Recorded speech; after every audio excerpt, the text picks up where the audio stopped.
A smartphone rests quietly on a polished wooden table. And the 84-year-old woman who lives in this house has vanished into the dark. It was the terrifying inventory of what was left behind. The absolute stillness of the untouched belongings painted a picture of a predator with a singular, unthinkable motive. The true horror was not found in what the intruder took. It was found in the impossible reality of what was completely missing from the house. Every instinct told him that whoever orchestrated this event was operating under a set of rules that law enforcement had not yet discovered. The investigation was stepping into very dark territory. The answers were completely absent. The public shock wave hit its maximum intensity on March 26, 2026. The nation tuned in to a highly anticipated television interview that forever altered the perception of this case.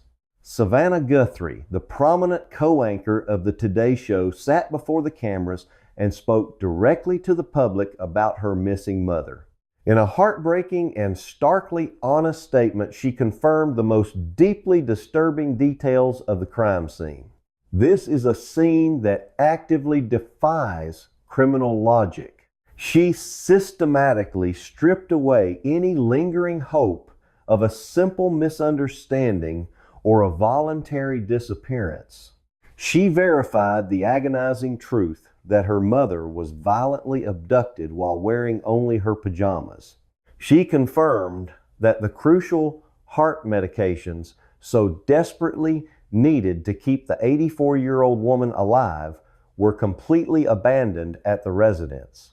But the single detail that sent a collective shiver through the audience was the confirmation about the feet of her mother. Savannah Guthrie officially stated that her mother was taken away without her shoes. That single stark fact instantly reframed the entire narrative. A woman with severe mobility issues reliant on a pacemaker was dragged into the freezing desert night without even a pair of shoes to protect her feet. This was not a rushed burglary where someone simply grabbed a hostage on the way out. This was a targeted, deliberate, and intimately cruel extraction. The horrific image of an elderly woman forced out of her home barefoot immediately destroyed any remaining theories about a financial motive. Home invaders break in for cash or electronics or something they can sell quickly on the streets. Following this devastating national broadcast, Pima County Sheriff Chris Nanos held a press conference to officially change the legal status of the investigation. He looked directly at the reporters and conclusively declared that law enforcement was now treating this strictly as a kidnapping and an active rescue operation. The phrase rescue operation carries a very specific and terrifying weight in law enforcement terminology. It means the victim is believed to be in imminent lethal danger and time is rapidly running out. Sheriff Nanos entirely ruled out the possibility that Nancy had simply wandered away due to her physical health conditions. He confirmed what the physical evidence had been whispering from the very beginning. A perpetrator intentionally entered that house with the sole objective of taking a human being. We must pause to fully process the psychological terror of this realization. A suspected intruder meticulously bypassed expensive jewelry, ignored cash, and left behind modern electronics. They executed a highly coordinated home invasion facing the immense risk of being caught or killed purely to abduct an unarmed, barefoot, and medically compromised grandmother. They do not meticulously bypass every single valuable item just to abduct a frail elderly. This defies all conventional understanding of criminal behavior. Why would an unknown subject orchestrate such a logistically difficult crime just to secure a hostage who represents absolutely no immediate financial gain. The complete absence of stolen property is the loudest alarm bell in this entire case. It indicates a predator driven by motives that exist far outside the boundaries of a typical robbery. The attacker wanted Nancy herself, and they wanted her in a state of absolute vulnerability, separated from her life-saving pills and stripped of her ability to even walk away. The puzzle is terrifying because the missing pieces do not form a picture of greed. They form a picture of raw, targeted malice. We need to dissect the psychological profile of a person capable of this act. Turn on your notifications for Shadows with Liam so you do not miss our ongoing forensic breakdown of the mind of the suspect in the upcoming segments. You need to follow this closely because the intruder did not come for the money. Woman who physically cannot survive without the pills left sitting on her kitchen counter.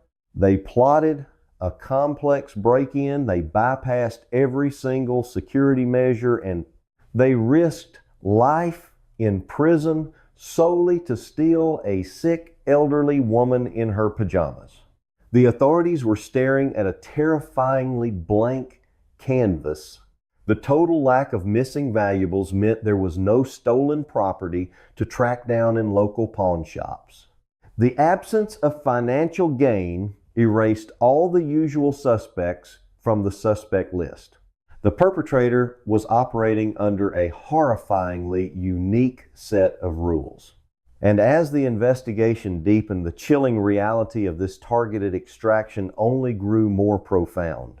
By mid-February, the sheer gravity of the abduction forced a massive escalation in resources. The Federal Bureau of Investigation officially joined the local authorities to form a joint task force. The financial stakes were raised dramatically. The combined reward money offered by the family and the federal government surged to an astonishing $1.2 million. Why would a suspected intruder go through the immense risk of a targeted home invasion? This enormous financial incentive was designed to break the silence and force someone to come forward with actionable information. But the breakthrough did not come from a frightened informant. It came from a silent, mechanical witness. Law enforcement released a crucial piece of evidence to the public. It was a dark, grainy video captured by a residential Ring doorbell camera. This footage is the Rosetta Stone of the entire investigation. It gives us our only verified glimpse of the suspected perpetrator. Forensic video analysts dissected the footage frame by agonizing frame. They identified an unknown male subject standing approximately 5 feet 9 to 5 feet 10 inches tall with an average athletic build. But his physical dimensions are far less important than his tactical attire. The alleged intruder was completely shrouded in black clothing, only to leave the money behind and take a victim who was not even wearing her shoes. He wore a mask that entirely obscured his facial features. He wore thick, dark gloves that guaranteed he would leave no fingerprints behind on the glass or the door frames. The visual profile is undeniably that of a professional operator. The camera caught the exact moment the suspect deliberately reached up with a gloved hand to either cover the lens or permanently disable the doorbell camera unit. This single calculated movement proves he possessed a high level of situational awareness. He knew exactly where the security blind spots were, and he knew precisely how to blind the digital eyes watching the property. But the forensic analysis revealed details even more disturbing than his clothing. Investigators noted the distinct outline of what appeared to be a weapon concealed on his person. Furthermore, technical analysts suspected he was carrying a sophisticated signal jamming device. This would explain the absolute lack of digital alarms or emergency cellular alerts during the critical window of the home invasion. The evidence speaks, but only if we listen closely. He did not just break into a house. He systematically isolated the entire property from the outside world. He created a temporary digital dead zone to ensure his extraction mission would not be interrupted. The level of premeditation is staggering. He dressed like a phantom, he moved with practiced efficiency, and he brought specialized equipment to neutralize modern home security systems. Every single detail in the video points toward a highly organized and remarkably dangerous individual who leaves absolutely nothing to chance. He is a ghost caught briefly in the digital light. But then the federal analysts zoomed in on one specific item strapped to the back of the suspect. And suddenly the entire profile of the flawless phantom completely fell apart. Among the dark tactical gear, the masked face, and the suspected signal jammer, the intruder was wearing a backpack. But it was not a military-grade tactical bag. Subscribe to Shadows with Liam as we strip away the rumors, read the actual case files, and follow the facts wherever they lead. The FBI positively identified the backpack as a specific 25-liter Ozark Trail hiker pack. This is an incredibly common, deeply generic, and highly recognizable brand distributed almost exclusively by Walmart stores across the country. It is an inexpensive piece of everyday consumer gear. This discovery sent a shockwave of confusion through the investigative team. The authorities were immediately forced to pivot their strategy. They initiated an intense collaborative effort directly with Walmart corporate security. Federal agents began the painstaking process of pulling massive amounts of retail transaction data. They started cross-referencing every single purchase history, trying to track down the exact buyer of that specific Ozark Trail bag in the weeks leading up to the abduction. But the presence of this cheap, recognizable backpack creates a glaring psychological contradiction. We are looking at a puzzle where the most terrifying pieces are the ones that simply do not exist. Why would an alleged predator who meticulously wore gloves to prevent fingerprints and brought a suspected jammer to block signals choose to wear such an easily identifiable and traceable piece of retail merchandise? It is a spectacular failure of operational security. A true professional would wear sterile, untraceable gear purchased with cash years ago. The Ozark Trail bag is a massive glowing neon sign pointing directly toward a chain store receipt. As investigators stared at the enhanced footage, they were forced to ask a terrifying question. Was this cheap backpack a sudden, careless mistake by an otherwise flawless criminal? Or were they looking at a highly intelligent predator who deliberately wore a traceable item just to send the federal agents chasing ghosts through miles of useless retail data? The flawless execution of the break-in directly contradicted the amateurish nature of the backpack. Beside it lies a leather wallet undisturbed and a set of car keys catching the dim morning light. There is no ransom demand resting beside the pill bottles. And the investigators realized they were being forced to play a very dangerous game.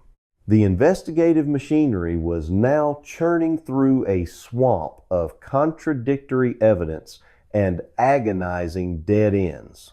Every high-profile inquiry inevitably attracts a parasitic layer of noise. And this situation was rapidly becoming a textbook example. A fleeting moment of triumph flared when search teams scouring the extended perimeter made a seemingly critical discovery. Approximately 2 miles from the primary scene, a solitary dark fabric glove was found discarded along a thoroughfare. The media apparatus immediately seized upon this artifact, drawing instant parallels to the tactical handwear observed in the initial security broadcast. It felt like the definitive error the task force had been praying for. The item was rushed to a state laboratory for immediate biological processing. The forensic technicians meticulously extracted microscopic skin cells from the interior lining, hoping to finally establish a definitive genetic identity for the perpetrator. But the scientific results delivered a crushing blow to the momentum of the entire operation. There is no sign of a frenzied robbery gone wrong. The genetic profile extracted from the material did not belong to a sophisticated operator or a violent offender. It was a perfect match to a local culinary worker who had simply dropped a winter accessory during a mundane evening commute. The connection to the central crisis was absolute zero. Hundreds of critical man-hours had been incinerated chasing a completely irrelevant piece of municipal debris. As the physical search ground its gears against useless distractions, a secondary front opened in the complex digital theater. A wave of deeply disturbing communications began flooding the secure inboxes of various regional newsrooms and prominent publishing outlets. These electronic dispatches reportedly laid out explicit demands for a massive financial transfer utilizing entirely untraceable cryptocurrency networks. In a calculated attempt to legitimize their extortion, the authors of these alleged threats included hyper-specific architectural details about the breached residence. They specifically cited the exact coordinate placement of a digital smartwatch that had been completely bypassed during the initial physical intrusion. This revelation threw the command center into a state of severe tactical whiplash. There is only the chilling silence of a carefully executed extraction. The core premise of a motiveless extraction was suddenly challenged by the sudden appearance of a highly sophisticated digital ransom campaign. The lead investigators were immediately forced to divide their already stretched resources, dedicating elite cyber units to untangle a complex web of encrypted international servers and masked protocol addresses. The tension within the precinct briefing rooms became utterly suffocating. The authorities were simultaneously fighting a physical ghost in the sprawling desert landscape and battling nameless opportunistic entities in the darkest corners of the digital void. We need your analytical minds focused on this specific tactical contradiction. So drop your theories in the comments section right now. Do you believe the mass market retail branded carrying sack was a genuine operational failure or a meticulously planted decoy designed entirely to waste federal resources? The sheer volume of incoming disorganized data was becoming completely paralyzing. The Joint Task Force was actively drowning in a sea of false positives and malicious interference. Every passing hour rapidly drained the statistical probability of a successful recovery. The blood on the porch proves violence occurred, but the pristine interior proves something far more sinister. The psychological weight on the personnel analyzing the encrypted ledgers was immense because they knew the biological clock of the victim was indifferent to their technical struggles. And just as the Cyber Division began making microscopic progress, tracking the geographic origins of the cryptocurrency. Demands the primary communication line at the command center erupted with the singular call every commanding officer had been desperately dreading. The urgent dispatch did not come from a local patrol unit or a trusted neighborhood informant. It originated from a completely separate municipal jurisdiction situated several hours to the north. Patrol officers stationed in that distant sector received a horrifying emergency report from a distressed civilian bystander.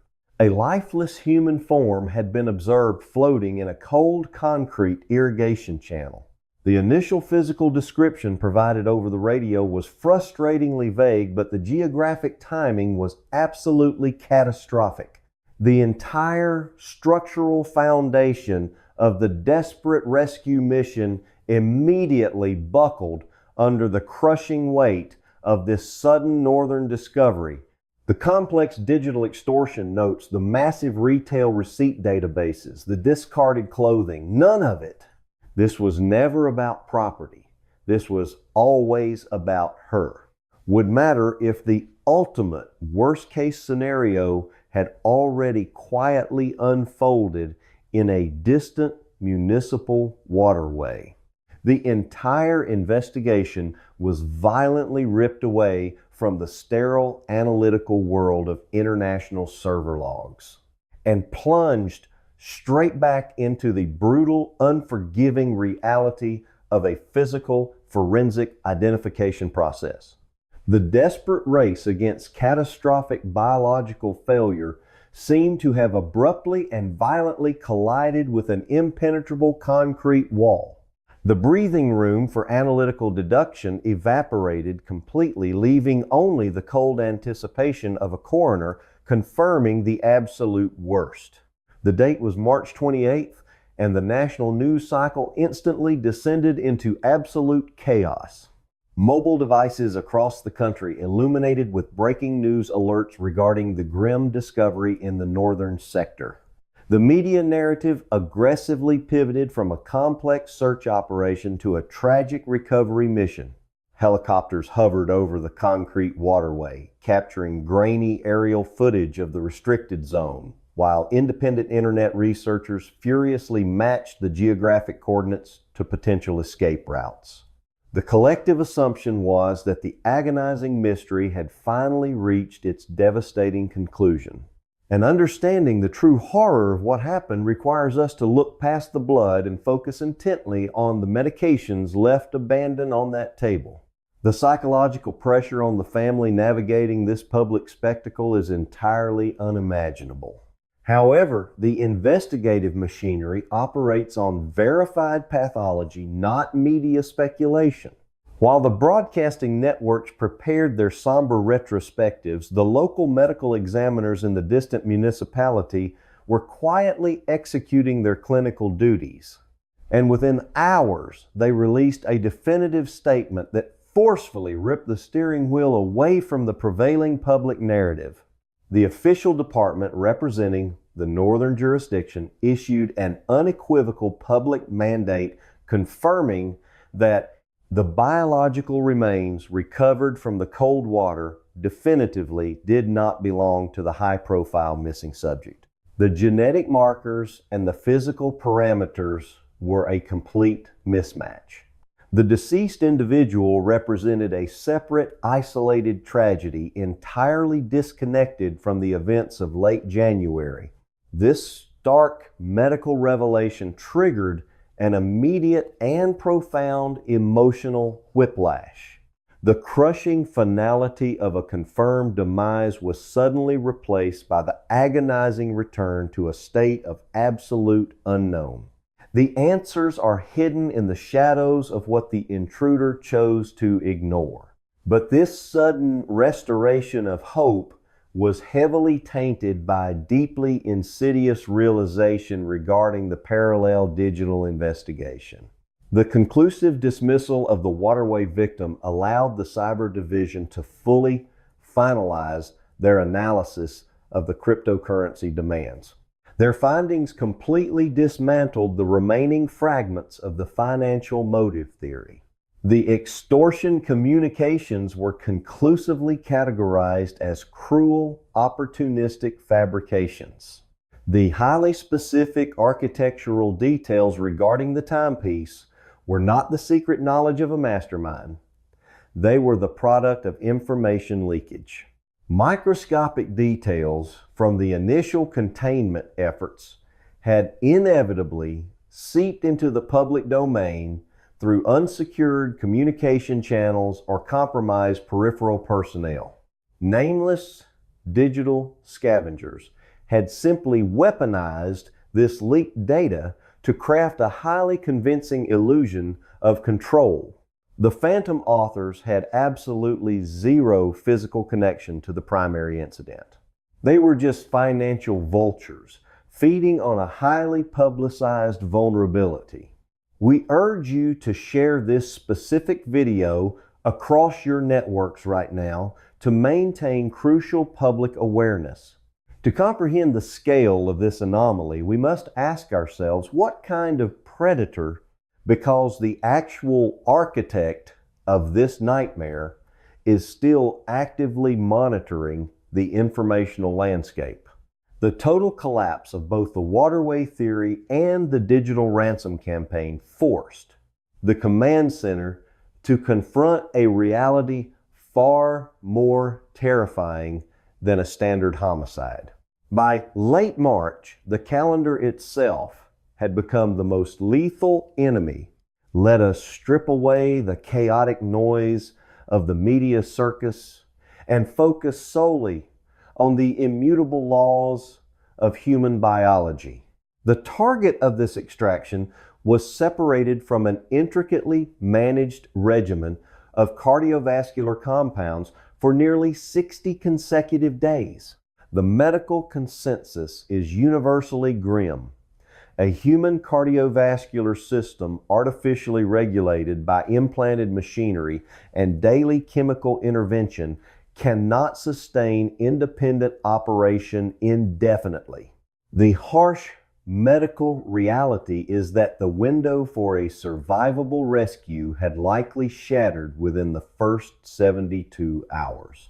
Therefore, if the extraction was not driven by a desire for untraceable digital currency, and if the perpetrator did not immediately dispose of the target in a convenient waterway, the entire operational motive plunges into a realm of pure psychological darkness, bypasses material wealth to steal a fragile human life in the dead of night.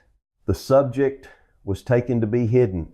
The intricate planning, the technical suppression equipment, the flawless execution of the breach. It was all deployed to permanently erase a medically dependent individual from the visible world. The twisting revelation is that the absence of a verified casualty does not equal a probability of survival.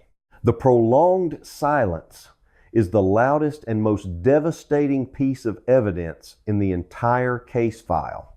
The orchestrator of this event did not just steal a physical presence, they engineered a situation where the harsh environment and the sudden withdrawal of medical support would inevitably complete the violent act on their behalf.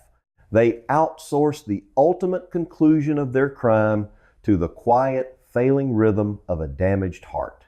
The absolute lack of a ransom demand and the definitive ruling on the recovered remains isolated the investigators in a terrifying conceptual vacuum. They were no longer searching for a hostage taker, negotiating for a payday. They were hunting an entity that simply wanted the subject to cease existing in her established reality. To understand why this crime is so physically impossible, we must look at the biological reality of Nancy Guthrie.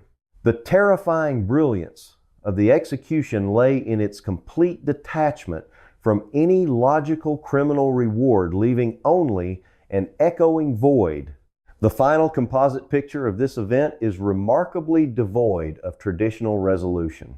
When we arrange the verified data points on a timeline, we are forced to stare at an architectural masterpiece of malice. The physical entry was executed with the precision of a military operation, utilizing specialized tools to neutralize modern surveillance grids and maintaining strict environmental control to prevent immediate detection. The operator navigated the interior architecture with purpose, entirely ignoring the obvious targets of a standard property crime. They did not ransack the master suites or empty the discreetly hidden safes. Every physical action taken within those walls was brutally efficient and entirely focused on a singular biological target. But the terrifying paradox lies in the stark contrast between the sophisticated technical breach and the absolute physical vulnerability of the prize. The orchestrator deployed the tactics of an elite intelligence gathering mission simply to acquire a target who could barely cross a carpeted room unassisted. But the most important items left behind are the small plastic bottles containing life-saving cardiovascular medication. She is 84 years old and her body is failing her. This massive asymmetry of force is the lingering ghost of the entire investigation. It forces us to examine the darkest interpretations of human intent. The choice to leave the chemical stabilizers untouched on the polished surfaces was not a careless oversight in the heat of a chaotic retreat. It must be viewed as a calculated component of the assault. By actively deciding to separate the subject from the required chemical compounds, the perpetrator effectively weaponized her own biological fragility against her.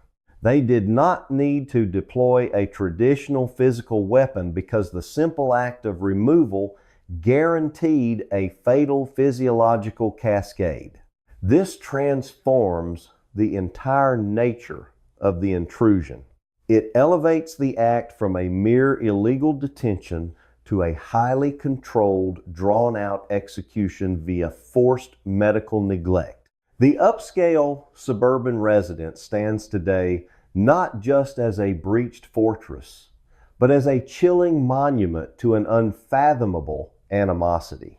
The untouched luxury goods and the pristine electronic devices serve as permanent reminders that wealth, she relies on a surgically implanted pacemaker just to keep her heart beating steadily, offers zero protection against a predator operating outside the established parameters of criminal economics. The investigation remains tethered to the very first moments of the breach, unable to push past the suffocating absence of a rational objective. If financial enrichment was never the ultimate goal, and if the intent was simply to cause the ultimate physical harm, why go through the immense logistical danger of an extraction? Why risk detection during transport when the ultimate objective could have been achieved rapidly and silently within the confines of the breached structure? This is the central anomaly that continues to haunt the intelligence analysts and the tactical commanders. We are left staring into a terrifying abyss of motivation.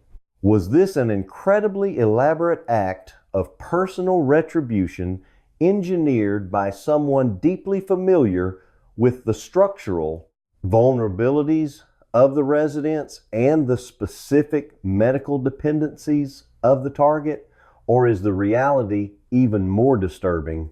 Are we looking at the terrifying manifestation of a completely random selection process where a highly every single day of her life is strictly dictated by the cardiovascular medication that was left sitting perfectly arranged on her kitchen counter?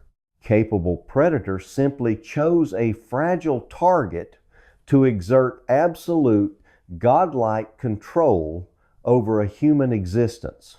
The silence of the desert landscape offers no rebuttals, and the encrypted digital trails lead only to dead ends. The sheer perfection of the physical escape stands in horrifying contrast to the senseless nature of the target selection. The local law enforcement infrastructure is permanently scarred by this operational failure. Every seasoned detective involved in the case file carries the psychological burden of knowing that a perfectly executed plan successfully circumvented millions of dollars in municipal security investments.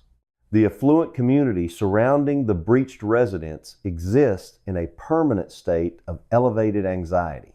The illusion of safety purchased through heavy wooden doors and interconnected alarm arrays has been completely shattered.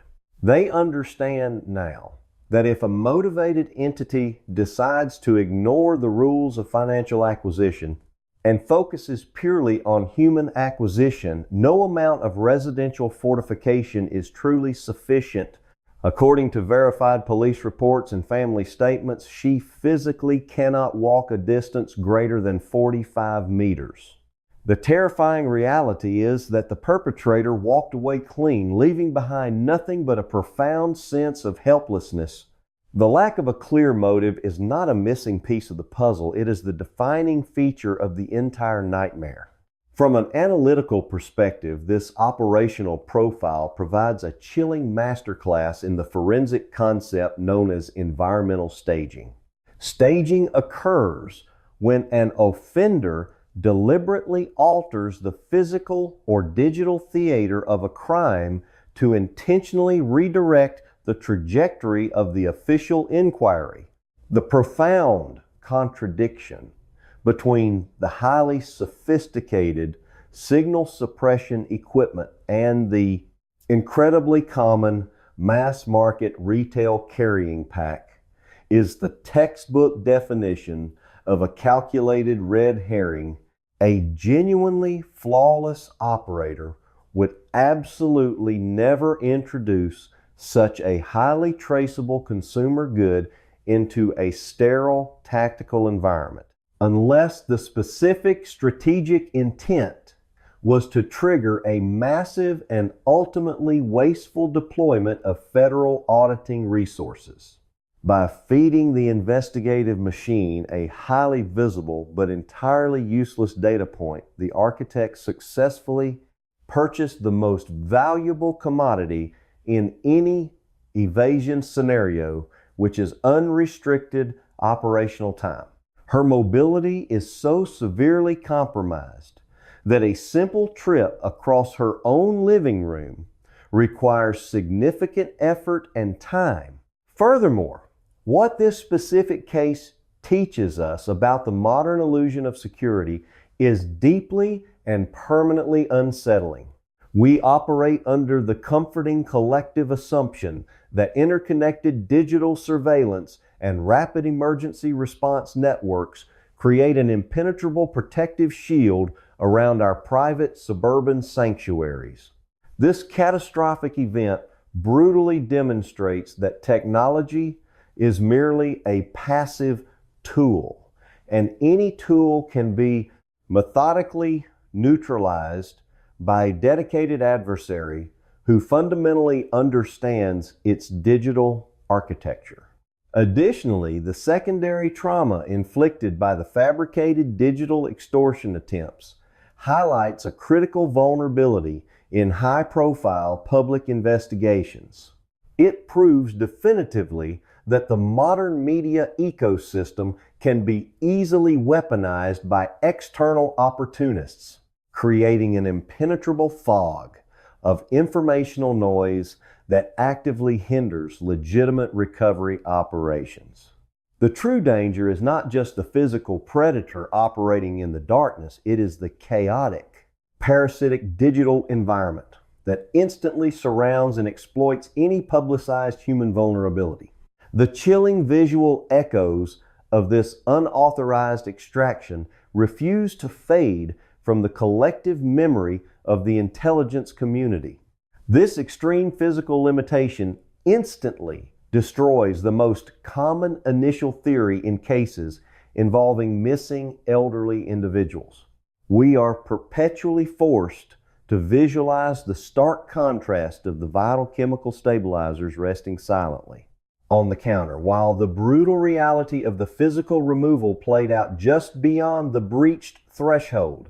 The absolute darkness has completely consumed the intended target, along with the true identity of the tactical operator wearing the mass market retail gear. We are left to navigate a complex labyrinth of deeply disturbing possibilities. Does the ultimate solution reside within the carefully hidden grievances of a masked personal enemy, executing a flawless plan of overdue retribution, or is the underlying truth infinitely more terrifying, suggesting a random intersection with an apex predator who slipped through the cracks of the modern security grid? The official documentation on this severe anomaly remains wide open, and the structural integrity of the public narrative is still under intense forensic scrutiny. Make sure you are subscribed to Shadows with Liam as we continue to critically dissect the most complex structural failures in criminal history. We will keep digging through the federal redactions until the final analytical pieces align. Stay alert, stay analytical, and stay alive. Nancy Guthrie did not simply experience a moment of confusion and wander out of her house into the dark. Her body would not allow her to travel far enough to disappear without a trace. She did not take a late-night stroll and lose her way in the neighborhood. Whoever took her from her home had to physically support her weight or entirely carry her out of the residence. They sit exactly where they were left the night before. The Catalina Foothills neighborhood in Tucson, Arizona is known for its quiet isolation and upscale homes. It is a place where residents expect safety and seclusion.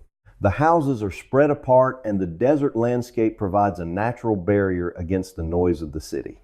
For an elderly woman with severe medical constraints, this tranquil environment should have been a safe haven. She spent her days managing her health conditions in the peaceful solitude of a heavily secured house. Living with a pacemaker and a heavy reliance on daily prescriptions means living with a constant underlying vulnerability. You are tethered to your medication routine, and any disruption to that schedule can be rapidly fatal. A person in this condition is the absolute perfect target for a quick burglary. If a thief breaks in, they know the resident cannot chase them, cannot physically fight back, and cannot quickly run to neighbors for help. A criminal seeking fast cash could easily overpower an 84-year-old woman, take whatever they wanted, and vanish long before law enforcement arrived. Nothing of monetary value is missing from this house. The televisions remain mounted to the walls. But that is exactly why the events that unfolded here create such a suffocating sense of unease. The perpetrator did not exploit her physical weakness to steal her belongings. Instead, they chose to orchestrate a highly complicated extraction of a woman who was biologically incapable of surviving without her medical supplies. The sheer effort required to move a resistant or incapacitated person of that age out of a house is enormous. It requires time, strength, and a terrifying level of determination. It is a logistical nightmare for any criminal trying to remain undetected in a quiet neighborhood. Why take on that massive physical burden? The silence of the Catalina Foothills home was a protective shell, but someone deliberately shattered it. As the night deepened, the secure environment transformed into a trap. The realization that an unknown subject intentionally targeted a medically fragile woman not for her wealth but for her physical self is deeply unsettling. The house stood perfectly still while a predator navigated the darkness outside. The jewelry is securely tucked away in its proper place. The heavy doors and secure windows offered an illusion of complete safety. But illusions shatter easily, and the suffocating dread begins not with a loud crash, but with the quiet, deliberate sound of a back door being propped open in the middle of the night. This single silent action marked the beginning of a nightmare that continues to baffle law enforcement to this day.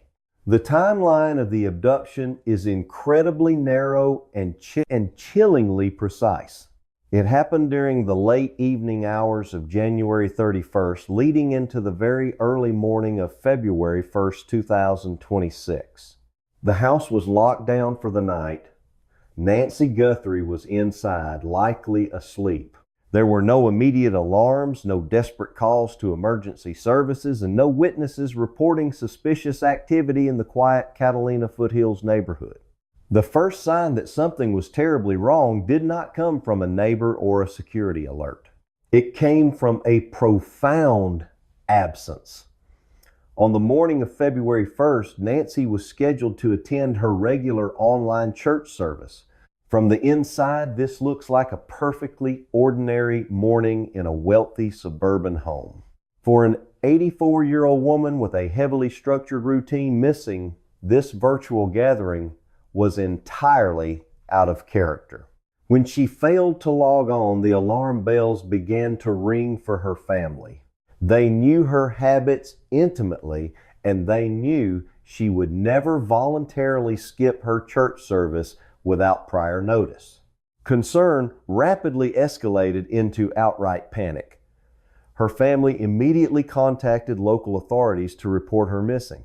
When patrol officers arrived at the Catalina Foothills residence, they found a scene that immediately escalated the situation from a simple wellness check to a full-scale criminal investigation.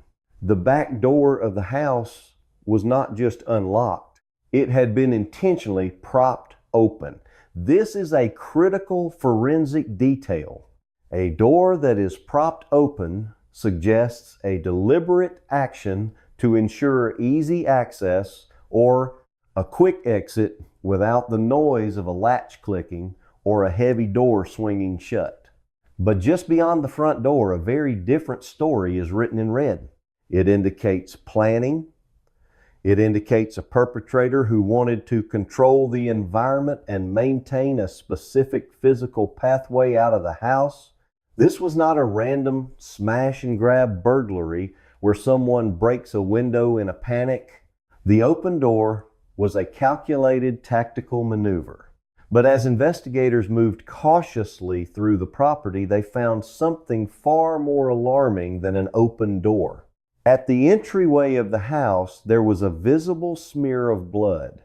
It was not an overwhelming amount, but it was enough to conclusively prove that physical violence had occurred on the premises. Forensic teams would later run DNA tests on this specific blood sample, and the results were devastatingly clear. The blood belonged to Nancy Guthrie. The discovery of the blood instantly shifted the atmosphere at the scene. It confirmed that the 84-year-old woman had bled inside her own home before vanishing into the night. Pima County Sheriff Chris Nanos arrived to personally oversee the investigation. A smear of blood stains the entryway porch. He walked through the quiet, perfectly ordered rooms of the upscale home. He observed the completely undisturbed valuables, the electronics, the jewelry, and the heavily stocked kitchen. He saw the life-saving heart medications sitting exactly where they were supposed to be. Sheriff Nanos is a seasoned law enforcement officer who has seen countless crime scenes. He knows what a robbery looks like, and he knows what a domestic incident looks like.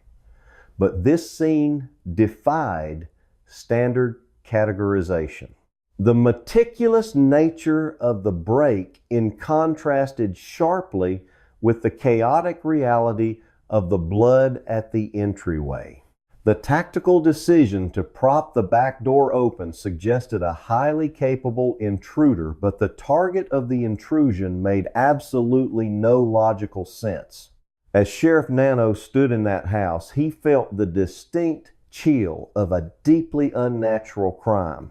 The blood on the floor was certainly disturbing, but it was a common element in violent crimes. What truly made his blood run cold was not the violence itself.